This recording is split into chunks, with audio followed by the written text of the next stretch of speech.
Class 7। आज हम इतिहास पढ़ाएंगे क्लास 7 को, और उसमें पहला पाठ है इस्लाम का भारत में आगमन। तो इस्लाम धर्म की शुरुआत अरब देश में मक्का नामक शहर से हुई है, और वहीं पर सन 570 ईस्वी में हज़रत मोहम्मद साहब का जन्म हुआ था। और उस समय अरब में बहुत छोटे छोटे कबीले थे, और वो क्या थे, जो वहाँ पर कबीले थे वहाँ के लोग आपस में लड़ते रहते थे, और उसके साथ साथ वो बहुत सारे देवी देवताओं की पूजा करते थे। मोहम्मद इन कबीलों के बीच आपसी प्रेम को बढ़ाने का संदेश देते थे कि ईश्वर एक है और उसकी पूजा सरल तरीके से करनी चाहिए, सब लोग क्या है, बराबर है। लेकिन सारे लोग थे वो उनका विरोध करते थे। इसी विरोध के चलते वो मक्का छोड़ करके 622 ईस्वी में मदीना चले आए। अब आता है इस्लाम, और फिर 632 ईस्वी में उनकी मृत्यु हो गई। इस्लाम के 3 सिद्धांत, समता, समानता और बंधुत्व। इस्लाम धर्म के लोग मानते हैं कि अल्लाह एक है, हम सब उसके बंदे। हज़रत मोहम्मद अल्लाह का पैगाम लाने वाले पैगंबर हैं। अब मोहम्मद साहब की शिक्षाएं हैं। जो इस्लाम धर्म को मानता है उनके 5 सिद्धांत निर्धारित किए: कलमा, नमाज, रोज़ा, ज़कात और हज।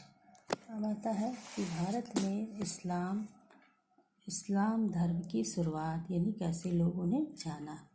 तो क्या थे कि भारत में इस्लाम धर्म अरबों द्वारा भारत के आक्रमण से, यानी जो अरब के लोग थे उन लोगों ने क्या किया, भारत पे आक्रमण किया, और ईरानी शरणार्थियों के माध्यम से और सूफी संतों के आने से भारत में इस्लाम धर्म का प्रचार और प्रसार हुआ। अब पहला इसमें कारण है, मुख्य कारण में अरबों का आक्रमण।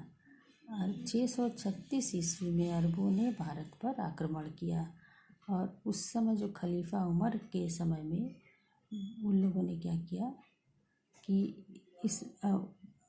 खलीफा उमर जब उन्होंने आक्रमण किया तो लोग, यहाँ के लोग यानी भारत के लोग इसके संपर्क में आए और उन्होंने इस्लाम धर्म को जाना।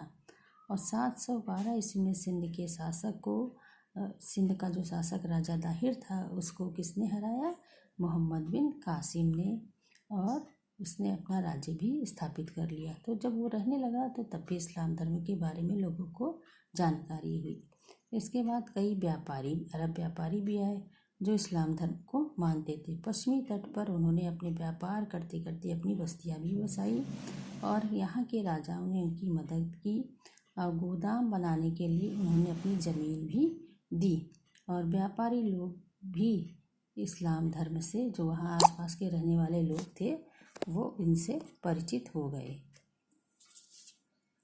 फिर भारत के उत्तरी हिस्से में ईरानी शरणार्थियों के द्वारा सन 900 में ईरान देश में तुर्की कबीलों द्वारा हमले हो रहे थे। तो हमले से बचने के लिए कुछ लोग आए, उसमें संत भी थे, सूफी भी थे, कारीगर भी थे, और कुछ सिपाही भी थे जो इस्लाम धर्म को मानते थे। तो जो जिस क्षेत्र का था वो इस क्षेत्र में लग गया, सिपाही सेनाओं में शामिल हो गए। फिर 12वीं शताब्दी के आते आते के अंत में तुर्क लोगों ने अपना राज्य भी स्थापित कर लिया और इस धर्म को मानने भी लगे।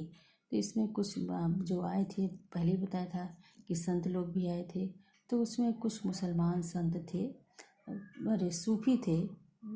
वो क्या थे, जैसे अजमेर के ख्वाजा मोइनुद्दीन चिश्ती, पंजाब के बाबा फरीद और दिल्ली के निजामुद्दीन औलिया। तो इससे क्या पता चलता, सूफी भी आए, संत भी आए, लेकिन सबके विचार क्या थे, वो एक थे। सब अल्लाह को मानते थे कि अल्लाह और ईश्वर क्या है, सब एक है, और सबको ईश्वर को सच्चे दिल से मानना चाहिए।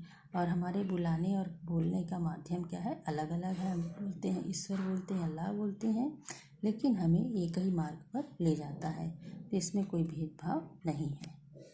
आज इतना ही, कल।